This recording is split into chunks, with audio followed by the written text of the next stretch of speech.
Bueno, vamos a empezar, por favor, si tomáis asiento, los alumnos, los estudiantes, y en silencio para que podamos escuchar al profesor Frieden, ya que tenemos la suerte de que haya venido a Madrid.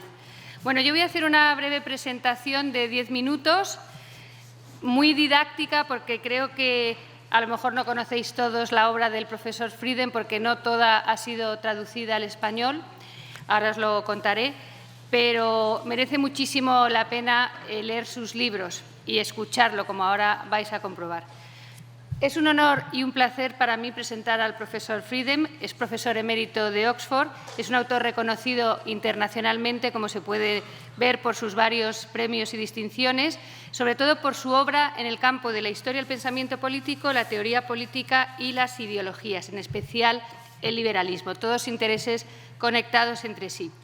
De hecho, para los que estudian ciencias políticas y se dedican a su enseñanza, las obras de Frieden son fundamentales si queremos comprender el mundo político en el que vivimos, porque, como él mismo sostiene, no podemos entender nuestro mundo político sin comprender las ideas políticas que lo conforman. Para nuestro autor, las ideas son importantes y tienen consecuencias. Por eso, a pesar de que la ciencia política empírica parece a menudo no tener las ideas políticas en tanta consideración, sin ellas no se puede comprender la vida política del presente y del pasado. No se pueden separar las ideas políticas de la acción política, porque las ideas tienen influencia sobre las acciones.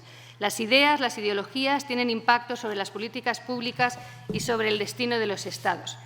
Sin embargo, aunque el profesor Frieden nos recuerda la importancia de las ideas políticas, no comparte la metodología de las viejas historias del pensamiento político, que parten de un canon de obras y autores prácticamente inmutable y que son poco empíricas y muy abstractas. Él cree que esa vieja historia de las ideas confunde filosofía política y pensamiento político y que no atiende a los problemas concretos ni al contexto intelectual o político, algo que nuestro profesor sí que hará en sus escritos, como veremos más adelante. En definitiva, si, como dice Frieden, consumimos y producimos ideas e ideologías constantemente, deberíamos interesarnos en cómo se forman, cómo interactúan y cuáles son sus significados, porque estudiar las ideologías significa comprender la naturaleza de lo político. Pues bien, a eso es a lo que en gran medida ha dedicado su obra, al estudio de las ideologías, sobre las que ha escrito varios libros, algunos ya traducidos al español, como Ideología, una breve introducción, de 2003, además de haber fundado una revista académica dedicada a las ideologías políticas. Pues bien, Frieden aporta en este y otros libros sobre las ideologías el asunto, pero con una nueva luz, en cuanto a la definición, las características, las funciones y el método para estudiarlas. En cuanto a su definición, Frieden recuerda que las ideologías son productos sociales, que constituyen sistemas de valores, creencias, ideas y opiniones, que tratan de influir en la opinión pública compitiendo entre ellas. Es decir, constituyen modelos de pensamiento político, o en realidad las formas principales de pensamiento político, que dan sentido al mundo político. Respecto a sus características, lo primero que hay que decir es que las ideologías no son estáticas. Las ideologías son precarias, volátiles, fluidas, permeables, porosas, ambiguas, móviles, son adjetivos que utiliza el profesor, sujetas a transformación, interactuando las unas con las otras. Además, cada ideología, nos dice, tiene unos conceptos centrales, los más importantes, como por ejemplo la lucha de clases en Marx, y otros periféricos o secundarios, como fueron en su momento los derechos políticos de las mujeres, que pueden ir ganando o perdiendo importancia con el tiempo porque se dejen de usar, porque aparezcan conceptos nuevos o porque se cojan prestados de otras ideologías. En relación al método para estudiarlas, nuestro profesor considera que hay que usar una metodología propia para su estudio, que hay que estudiarlas desde varios enfoques complementarios y multidisciplinares, aunque con un énfasis importante en el análisis morfológico, en el lenguaje y la semántica moderna, sin caer en los excesos del giro lingüístico, y la historia.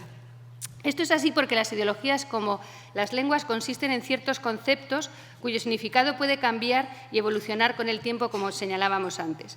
Insistimos en que Frieden señala que las ideologías son una forma de discurso y compiten por el control del lenguaje político. Lo que hay es una especie de competencia conceptual en la que cada ideología trata de eliminar y rechazar a las rivales. Por ejemplo, el marxismo contra el concepto de propiedad privada liberal. Pero también hay competencia dentro de las propias ideologías, por ejemplo, el neoliberalismo dentro del liberalismo.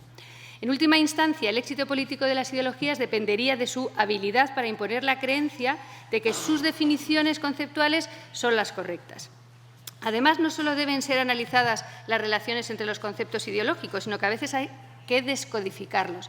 Porque otra cosa que recuerda Frieden es que las ideologías contienen también factores inconscientes y emocionales. En cuanto a su función, las ideologías constituyen una categoría fundamental para entender la práctica política, para orientarse en el mundo político, porque es una especie de mapas. Los hechos políticos no nos hablan por sí solos y es la ideología la que nos dice qué significan esos hechos. Además, no es una cosa menor, son instrumentos para las decisiones colectivas. En definitiva, a pesar del descrédito que las ideologías han sufrido y sufren a menudo, sobre todo desde la influencia del análisis marxista, Frieden cree que son insustituibles y respetables. Pues bien, un ejemplo de esa forma de abordar las ideologías lo constituye su estudio sobre el liberalismo, otra de sus interesantes aportaciones y tema en el que es toda una autoridad.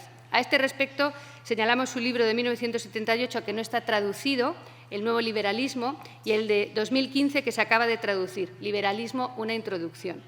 Respecto al primero, al del nuevo liberalismo, Frieden trata de recuperar un tipo de liberalismo que ha sido poco estudiado y subestimado, desafiando las visiones tradicionales comúnmente aceptadas del pensamiento liberal del siglo XIX. Lo que estudia es el advenimiento del nuevo liberalismo a finales de la era victoriana en Inglaterra, pero estudiando no solo los grandes autores, sino otros intelectuales secundarios que se ocupan de la realidad y de los hechos concretos y que fueron indispensables para reformular el liberalismo de un modo que acabaría dando lugar a la sociedad y al estado de bienestar. Frieden demuestra que se trataba de un liberalismo avanzado, que no era tan individualista como el liberalismo clásico, que se preocupaba por la reforma social, por la moral, por la comunidad, por el papel del Estado, permeando así las visiones socialdemócratas, cosa que no siempre se ha reconocido. Respecto al otro de sus libros sobre el liberalismo, Frieden lleva a cabo una especie de guía intelectual en la que queda clara su compleja historia. Describe su evolución, sus logros, sus fallos y demuestra, de nuevo, cómo se trata de una ideología que no es estática, sino que es dinámica, flexible, que se reinventa a sí misma constantemente con diferentes variedades. Por eso él prefiere hablar de liberalismos en plural, aunque haya unos fundamentos y unos principios esenciales que no cambian, aunque sea también algo más que una ideología, un etos o una conducta, como decía Marañón.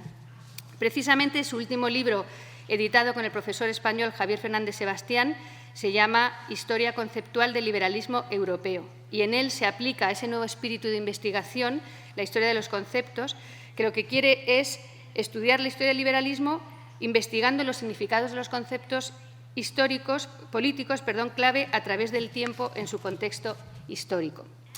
Para terminar, aludiremos a uno de sus libros más originales, que no se ha traducido todavía, pero cuyo título en español podría ser La teoría política del pensamiento político, una anatomía de una práctica. En este libro se parte de la idea de que pensar en la política es una actividad social, que pensar políticamente es también una acción política y que tiene un carácter ubicuo y cotidiano. Pero es diferente pensar sobre política que pensar políticamente. Por eso Frieden lo que quiere es investigar qué significa decir que los seres humanos piensan políticamente. O sea, qué es distintivo de ese tipo de pensamiento, cuáles son los rasgos específicamente políticos del pensar políticamente, cuál es su lógica y su metodología específica. Y esto es algo que no se suele plantear en teoría política. Yo creo que debe ser el primer estudio sistemático del pensar políticamente como un campo distintivo, como un modo diferente de pensar. Y de este modo se cubre una laguna y se amplía el margen del estudio de la ciencia política. Querría insistir en que vemos de nuevo aquí ese deseo de repensar la conexión estrecha de la teoría política con la política práctica. Por eso en este libro se estudian y se examinan modelos reales, pasados o presentes, de cómo la gente piensa políticamente, básicamente sobre cómo vivir una vida colectiva.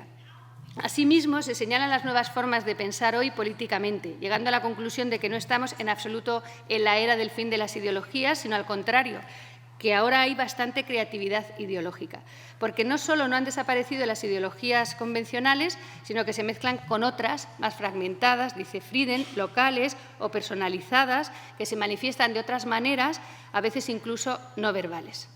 En definitiva, y ya termino, del mismo modo que la política no puede comprenderse sin las ideologías ni el pensamiento político, nosotros no podemos prescindir de la obra del profesor Frieden si queremos comprender ese mundo político tan complejo e inquietante y creo que tan poco liberal que nos ha tocado vivir. Muchas gracias.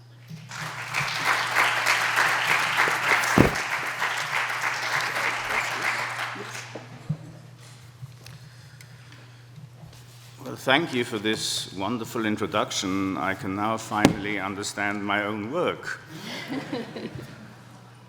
And thank you for inviting me here, and I'm very happy to be back in Madrid. I've been here about 5 or 6 times, not in Complutense. So this is a new experience for me. Okay. One by one, those iconic terms, liberalism, democracy, individualism, reason, constitutionalism, fall by the wayside, misused and abused more than acclaimed.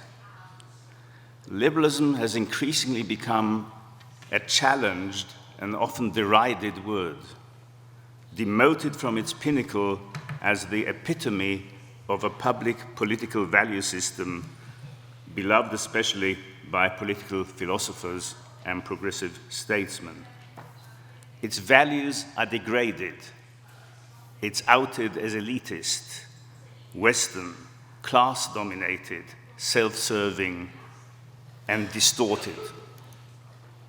It is attacked by anti-colonial perspectives that regard it as an instance of cultural appropriation, by socialist and egalitarian visionaries who mock the formalism of its justice, by discourse analysts who decode a language that papers over prejudice and manipulation, by conservatives for whom it is out of touch with everyday practices, by feminists who condemn its casual gender bias, by liberal pretenders who replace its ethos with a drive towards economic power and aggrandizement, and by populists who believe it to run counter to the national instincts of a people. They all appeal to the notion of democracy, not as a precious safeguard of the liberal tradition, but as a procedure, even an ideal, to be protected against liberal incursions and threats, and to counteract liberalism's erosion of political life. We all know that liberalism and democracy kept a safe distance from one another until well into the 19th century. Since when political thinking in Europe and much of the American continent incorporated democracy very near the liberal notion of liberty and of development and of individuality and of rationality. This incorporation happened not because democracy was suddenly converted to the cause of the rule of the masses, not because liberalism believed in the rule of the masses, but because a half-hidden discursive process began to unpack democracy into sub-components, into different units, each of which could be potentially parceled out to serve different liberal ends. So one historical path was the extension of liberal guiding principles such as rights to a broader section of the population. Political rights recognized individual entitlements to fair treatment and to protection by means of the rule of law. Social rights began to cement the acknowledgement of that population as indispensable contributors to a society's well-being and prosperity. The equal claims of individuals approached democracy from the other end, not that democracy was suddenly the collective control and rule of one's own political destiny, and certainly not democracy as a homogeneous group that could silence other voices and challenge the state itself, but rather democracy as an aggregate of unique, loosely cooperating individuals who deserved respect and justice.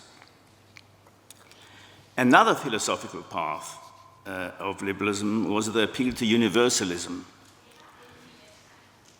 Inasmuch as liberal ideas were offered as the culmination of a civilizing process, eliminating barriers among human beings, this ideal could link up with the formal democratic maxim of one person, one vote. So universalism recognized the identical moral status of human beings. One person, one vote recognized their identical political weight. And the resulting transformation of democracy into liberal democracy was an ideological triumph, or seemed to be an ideological triumph, cleansing democracy almost magically of its connotations of class, sectionalism, cultural crudeness, and power abuses. Instead, specific features of democracy were separately fused with specific features of liberalism. And each of those features became built in to thinking of democracy in its entirety. For example, to illustrate, one of democracy's core concepts, self-government, corresponded with the liberal core concept of liberty, except now that it was not the liberty of the individual, but the self-government of a people or a nation who were the recipients for liberation from external and uninvited rule. Democrats now presumed that the libertarian element was integral to their mode of governing, indeed unimaginable without it. That was relatively new. And symmetrically, liberals could now assert that the removal of hindrances to personal action could be extended to groups who also had to have hindrances to their action removed, and whose collective emancipation, the collective emancipation of groups, was now an indispensable social and economic good. And this strong double bind began to emerge in the late 19th century.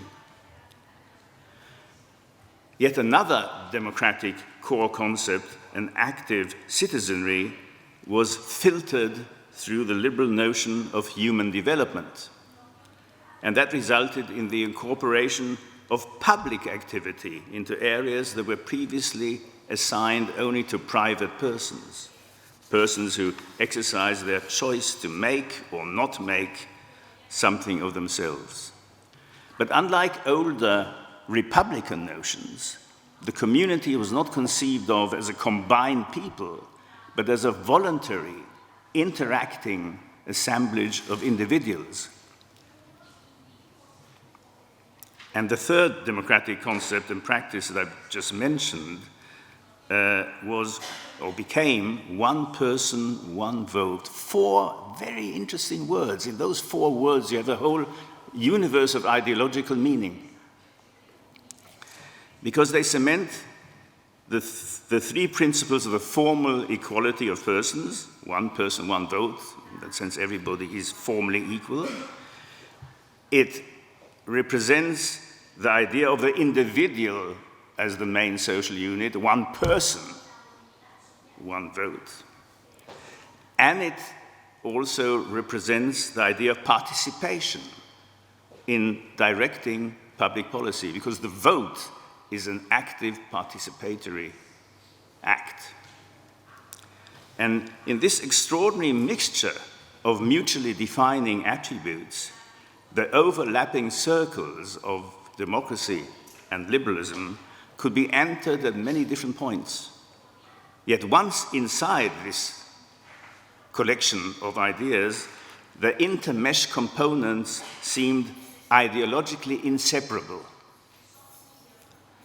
And so liberal democracy was particularly successful in normalizing a specific network of conceptual and ideational combinations. And of course, it also attempted to universalize this network through regularly reproduced national constitutional frameworks or models or templates and internationally agreed declarations, for instance, on human rights. But democracy, given liberals' great anxieties about mediocrity and electoral tyranny throughout the 19th century, also needed to be contained, to be restricted. And here another liberal core concept could be put into effect. The idea of constrained and accountable power proved vital. The principle of popular sovereignty was, after all, Janus-faced. It could look in two different opposite directions. It was, on the one hand, an enabling liberation from feudal and absolutist shackles. On the other hand, it was a controlling device to limit other, maybe smaller sectional expressions of voice inside the society. Legal and constitutional constraints were themselves not the product of liberal thinking, but they provided potential straitjackets, as the idea of a Rechtsstaat, the state based on the rule of law, was harnessed not just to secure legally correct state conduct, but to monitor the excesses of government, striking that most difficult balance between individual rights and community rights. And liberalism consequently contributed to the art of government one of its most extraordinary features. It is the feature of voluntarily relinquishing power when specific rules of the game, such as elections, were observed. You don't find this anywhere else. Outside liberal democracies, rulers are deposed, killed, they flee, they're exiled, or they die in office. Inside liberal democracies, they walk away in orderly fashion, if not always in good humor. And they do so due to something that is so obvious to us we hardly notice it. By institutionalizing a temporal restraint. The exercise of power stops, terminates periodically, and needs to be reconferred, needs to be conferred anew, which is quite a remarkable dampening down, quite a remarkable reduction of political ambition and greed. Lord Acton famously remarked that power corrupts and absolute power corrupts absolutely.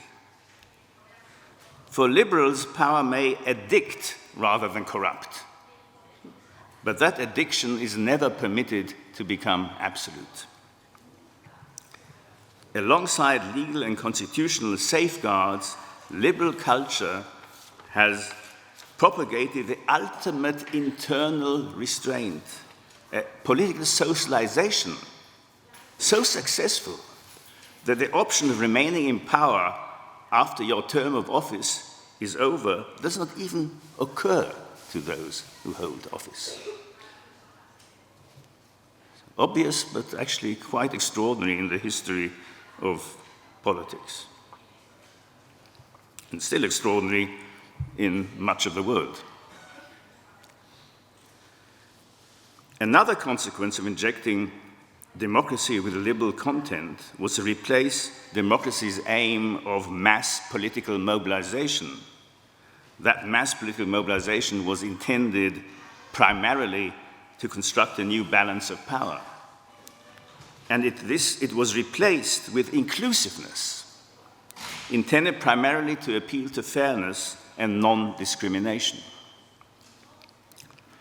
Many liberals were thinking of social harmony and the broadest possible interaction among members of a state so they could both contribute to and benefit from that enhanced commonality.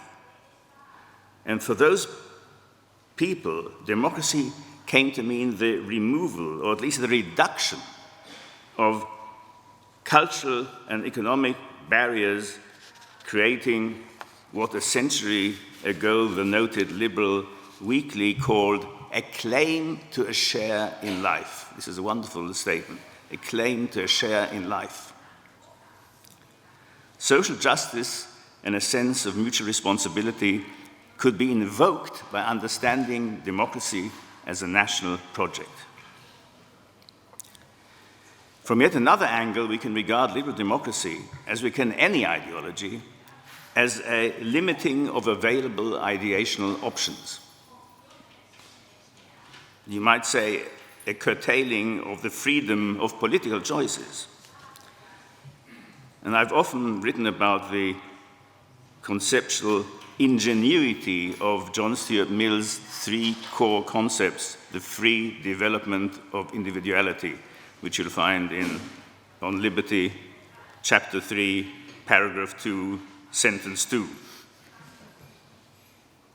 I dream about it at night. The tendency in a radical tradition, such as the French Revolution, was to impose few limits on the political actions of the people and those who became their self-appointed representatives. For such radicals, the uncontrolled eruptions of citizens' wills left them free to act as transmitters and implementers of what was conceived rightly or wrongly as popular reason and common sense. Liberalism, by contrast, confined the freedom of individual wills. It may be about liberty, but it has never been about unrestricted liberty. It confined the freedom of individual wills, both single and conjoined, to purposes that secured personal and social well-being. A freedom that did not achieve that was not freedom. Development that was imposed on people was not development. And individual life that was not both driven by choice and progressive abandoned the duty to oneself. When liberalism became for a while a dominant creed in some European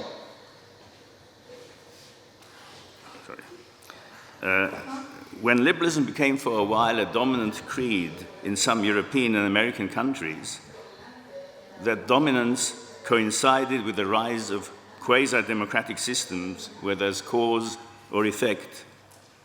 And the democracy that emerged was shaped in that mold. It was not a question of making the world safe for democracy. In Woodrow Wilson's famous, if unintentionally ironic, words just before he declared war on Germany in 1917, but of making democracy safe for the world through education and reasoning. So democracy presumed, democracy contained, and now democracy untamed as never before. We move to the third perspective. At a time when linguistic indeterminacy has become not just a normal feature of language, but an exploited instrument of political manipulation, the word democracy has become the joker in the pack, thrown on the table to legitimate a multitude of moves, authoritarian, nationalist, populist, revolutionary, and simultaneously to delegitimate others.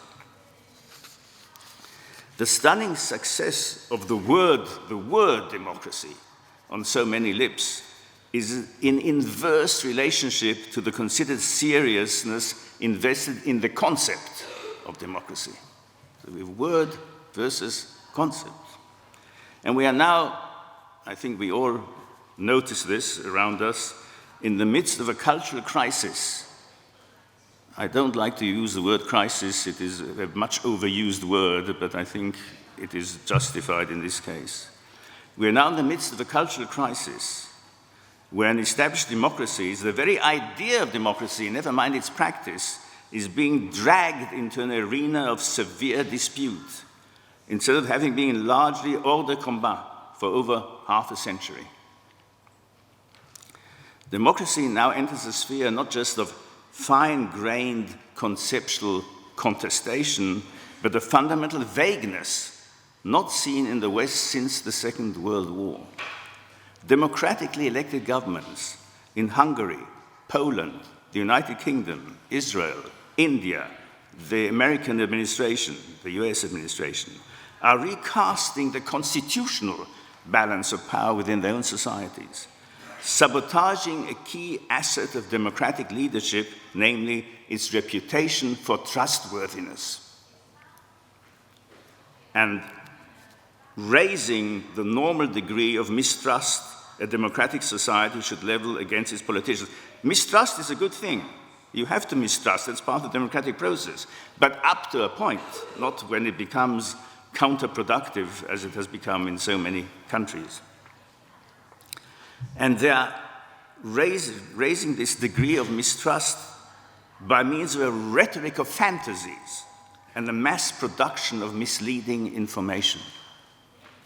And all that is sustained through bypassing or steamrolling the conventional dual legislative role of reflective deliberation and of checking power abuses, while covering this bypassing with a very thin layer of legality.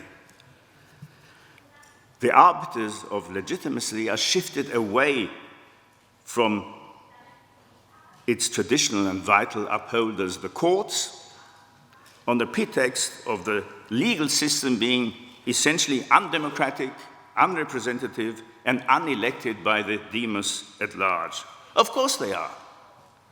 Like hospital surgeons, university academics, Olympic athletes, or restaurant chefs. They are not elected by the population at large. But that is exactly what mature, developed societies require and foster. Their expertise, although it is controlled and responsible to wider socio-economic institutions, to discharge their role as guarantors of citizen well-being. So the recent mythologies surrounding democracy are a transformation not of its mechanics, but of the very idea of democracy. And let's not forget that ideas, including the social imaginary, are crucial shapers of options and understandings. Those who think that democratic practice is about a series of guiding ideals about equality, transparency, or participation are wrong. They confuse it with a dominant version of philosophical liberalism. For philosophers, for liberal philosophers, that is what liberalism is. But in the socio-political worlds we inhabit, to the contrary, the notion of democracy is experiencing radical dilution and fragility, even among the political classes who should know better, or more accurately, do know better, but pretend they don't. So the complexity and multi-layered dimensions of the concept of democracy are thrown out in favor of trite vulgarizations and deliberate oversimplifications. Democracy is effectively broken up when the combined and balanced sum of its parts, and it has many parts, give way to the supremacy and monopoly of one part and the exclusion of the other parts of democracy. That is not a return to the amorphous tyranny of the majority which was so feared in the 19th century. Rather, it is a crude majoritarian democracy focused solely on winning elections rather than on governing and frequently also circumventing parliaments. It is led not by the rising masses, but by educated and scheming elites, streetwise puppet masters of the art of taking control, who include unelected administrators and spin doctors located entirely outside the democratic process. Of particular concern is the disconnect between the public airing of issues that liberals expect and the technological, largely concealed analysis of digitalized information that replaces this public airing and makes a mockery of engaging the people at large. The protection of and the navigation through difference and pluralism, which is at the heart of liberal culture, is replaced by selectively targeting only the most promising bases of voter support and deliberately disregarding inclusivity. In the spurious name of democracy, but actually neither in the spirit of liberal democracy nor in the spirit of the people who they do not effectively represent, every chink in the armor is identified and then exploited. Every weapon in the armory is recruited and then justified. The reduction of democracy to just one of its features, quantity, rather than quality, has been particularly evident in the sequence of political and discursive disasters following the contentious British referendum of 2016. You'll excuse me if I come round to this because I'm living this in a very unpleasant way every day back home. It demonstrates that removing liberalism from democracy does not necessitate an explicit Hungarian Orban-type proclamation of a new order of illiberal democracy. This can happen not in such grand rhetorical flourishes, but in a gradual erosion of democratic complexity, in which the electorate become habitually used to what was previously inconceivable. Democratic systems are then at the mercy of rules that privilege numbers over content. Who gets the most votes? A quantitative binary referendum, such as the one in the UK in 2016, can, and did in this case, proffer a three-step move that played into the hands of those who were rhetorically distorting the numbers game. First, you have a minority of those entitled to vote, 37.4%, who voted were pro-Brexit. Of those entitled to vote, were pro-Brexit. That 37.4 became a small majority of those actually voting, 51.9. And the third step was quickly to translate this into monolithic totality, the will of the people. The moment the phrase, the will of the people, is introduced in political discourse, I think we should run for cover. Yes, as a generalized and abstract source of sovereignty, such as in the preamble to the American Constitution, we the people, that's fine. But not as a concrete assignment of unchallengeable power to a section of society claiming to be the whole. When it does so, it is indisputably positioned outside the liberal sphere. And from there, it is only a short step to imply referendums as executive power bases. Now, legally, and the British public have long forgotten this, referendums have merely an advisory status in the UK. They are not legally binding. But the British government thought nothing of initially evoking the withdrawal from the European Union through using prerogative executive powers. And this was challenged, and it reached the High Court, and the High Court disallowed that, and it insisted that the Parliament endorse the triggering of Article 50, which is the article of leaving the European Union. And the day after that, and this is very typical, the Daily Mail, not one of the finest newspapers in the UK, published the photographs of 3 judges over the notorious page 1 heading, Enemies of the People,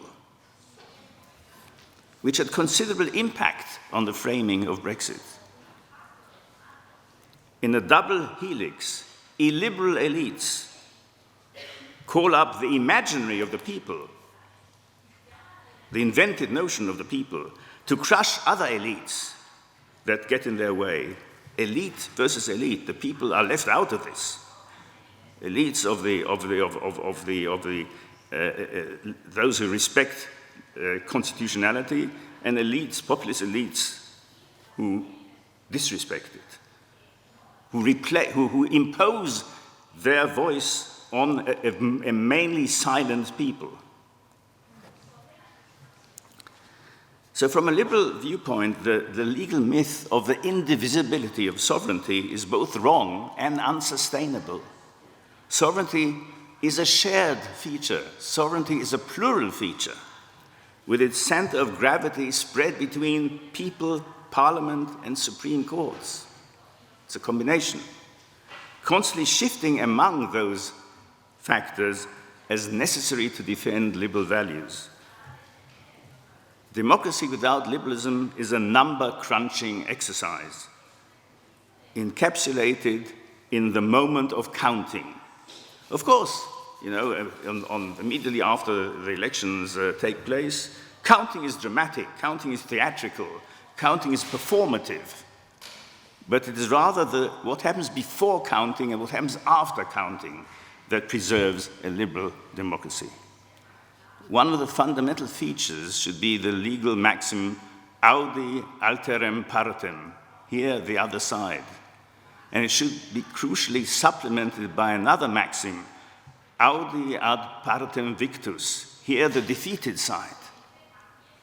The before involves measured debate, the manner of setting out arguments that cannot be crudely taken over by impulsive messages on social media, but encourages a discourse that listens to as many people as possible in a national multilogue. Liberal democracy is expensive in terms of time. It takes time. It is about slow cooking rather than fast food. It is about thoughtful consideration rather than immediate Trump-like knee-jerk reactions. Left liberalism is about mutual responsibility, interdependence, and a shared set of socially aware ideologies. Centrist liberalism is about constitutional accountability and limits on the exercise of power. But the so-called democratization, introduced through online interaction, accessible to everyone, is neither the one nor the other. It is far closer to anarchic chaos than to the focused debate that informed decision-making requires. And social media, this is quite really interesting in a historic perspective, social media returned to a new fragmentation and atomization that far surpasses the economic individualism of the 19th century. So, between the Scylla of authoritarianism and the Charybdis of free expression, liberalism needs filters to block abuses of power on the one hand and the disintegration of a manageable public arena on the other. And please, no fake news, no alternative facts. That brilliant phrase, the brilliant invention, if malicious invention, of Trump's former campaign manager, Kellyanne Conway. Alternative facts, one set of facts, you have another set of facts. Just choose. Instead, liberal Democrats should take note of what Jean-Jacques Rousseau said. Even when he wrote about his controversial general will, he said, and I quote, from the deliberation of a people properly informed. I underline the words properly informed. I'm reminded of the exemplary liberal newspaper, the Manchester Guardian, that during the First World War published side by side every day the war communiques of Britain, France, and Germany without editorial comment. That extraordinary practice was liberal openness and balance par excellence. You wouldn't dream of publishing the enemy communique day by day in a national newspaper. So that was the before. I'll finish in a couple of moments. The after refers to how the system behaves following an electoral victory. The British system is colloquially known as, first past the post, colloquially known as winner takes all. A clear quantitative yardstick. It's about quantity. But to my mind, it should be described as loser takes nothing for those anxious about the dilution of a liberal culture.